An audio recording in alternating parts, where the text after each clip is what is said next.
Sir, Pakistan में एक चीज़ थी कि ज़मीन में कभी नुकसान नहीं होता। ये एक बड़ा पुराना और बड़ा पक्का कॉन्सेप्ट था। अभी रिसेंट पास्ट में हमने देखा कि स्पेकुलेटर्स जो है ना वो ज़मीन में स्पेशली प्लॉटों में आए, जिन्होंने बहुत सारे प्लॉट्स उठा लिए और बाद में जब वो उन्होंने सेल किए तो प्लॉट्स की ज़मीन की वैल्यू जो है ना बड़ी डाउन हो गई। क्या ये जो कॉन्सेप्ट था इसका रिवर्सल हो गया और फ्यूचर में आप इसके बारे में क्या समझते हैं? बिस्मिल्लाहिर्रहमानिर्रहीम। अस्सलाम वालेकुम रहमतुल्लाहि व बरकातहू। देखिए जी, कॉन्सेप्ट दुनिया में कोई भी होना, वो वक्त के साथ साथ उनको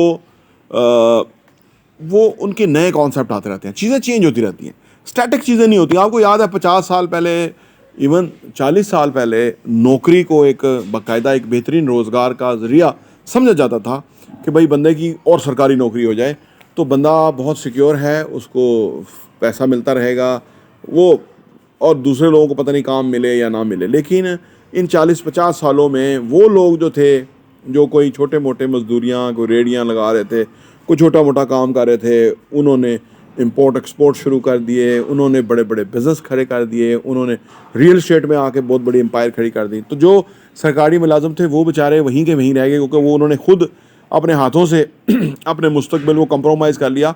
हालांकि वो बाशऊर थे, हालांकि वो समझते थे कि यार हम पीछे रह गए और बाहर लोग जो है ज़्यादा तरक्की करें, उन्हीं के भाई बहन जो है वो ज़्यादा तरक्की कर गए। तो एक कॉन्सेप्ट जो है ना वो बदल गया, और जो भी कॉन्सेप्ट बदलता है ना, उसके साथ बंदे को अपने आप को अलाइन कर लेना चाहिए, वरना देर हो जाती है। इसी तरह का जो कॉन्सेप्ट है हमारे ज़हनों में, वो भी 50 साल पुराना है कि ज़मीन, पहले तो एक कॉन्सेप्ट था कि ज़मीन माँ होती है। ये ज़मींदारों वगैरह में ये बहुत था कि इसको नहीं बेचते। आज वो अपनी माँ को प्लाटिंग करके बेच रहे हैं। कॉन्सेप्ट बदल गया ना, कॉन्सेप्ट बदल गया। इसी तरह तो वो ज़मीन नुकसान नहीं देती, ये भी एक कॉन्सेप्ट था कि वो नफ़ा ही देती है। लेकिन आज ज़मीन के मुकाबले में और जगह की इन्वेस्टमेंट ज़्यादा फ़ायदा देती है। ज़मीन भी देती है फ़ायदा, लेकिन जो कंस्ट्रक्शन के अंदर बिल्डिंग्स हैं, शॉप्स हैं, अपार्टमेंट्स हैं, लिविंग के लिए या बिज़नेस के लिए जो प्रेमिसेस हैं, वो बहुत हाई रेंट देते हैं, उनकी रीसेल वैल्यू बहुत है।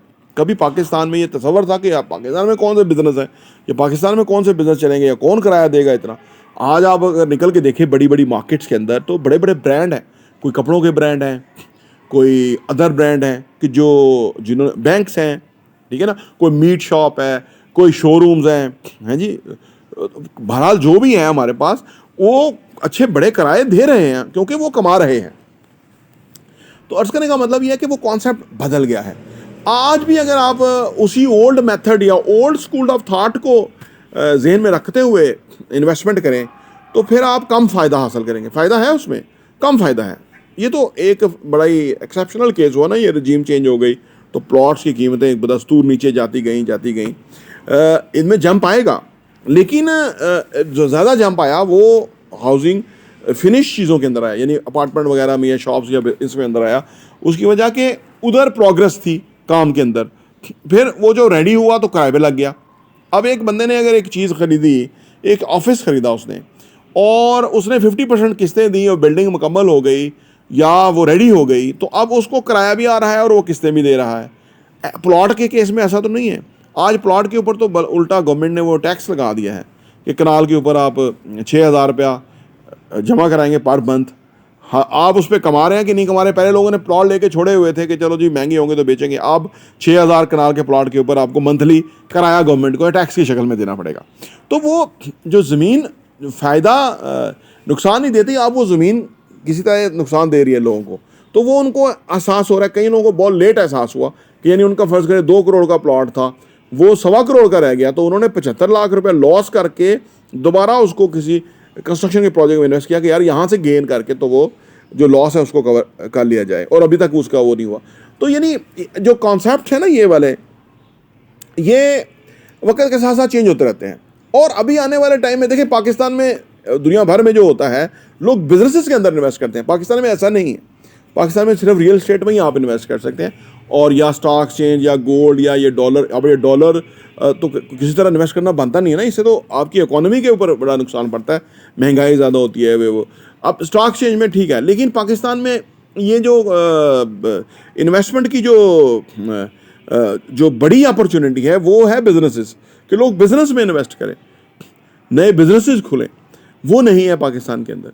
तो वो अभी आने वाले टाइम में फिनोमेना और बदलेगा कि लोग बिजनेस में इन्वेस्ट करेंगे। यानी एक फर्ज करो एक ऑफिस है या एक शॉप है, उसके अंदर कोई बिजनेस खुलेगा, अब वो फर्ज करें लाख रुपया किराया दे रहा है, तो इसका मतलब है कि 4-5 लाख रुपया वो कमा रहा है, तो लाख रुपया किराया दे रहा है ना। तो अगर आप बजाय कि वो किराए की मद में लाख रुपया वसूल करें, आप 5 लाख रुपया वसूल करें कि आप बिजनेस करें, वो कॉन्सेप्ट आने वाले टाइम में आएगा, मे बी 10 ईयर्स या 15 ईयर्स या 20 ईयर्स के बाद आए। तो चीज़ें वक्त के साथ साथ बदलती रहती हैं।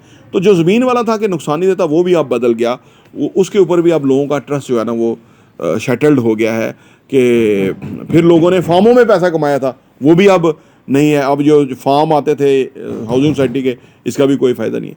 तो ये चीज़ें बदलती रहती हैं और चेंज मुस्तकिल है दुनिया के अंदर, तो यही खूबसूरती है और इसी को हमें अगर एक्सेप्ट कर लें हम, तो हम ज़्यादा कमा सकते हैं। प्रॉपर्टी इंटरव्यू देखने का बहुत बहुत शुक्रिया।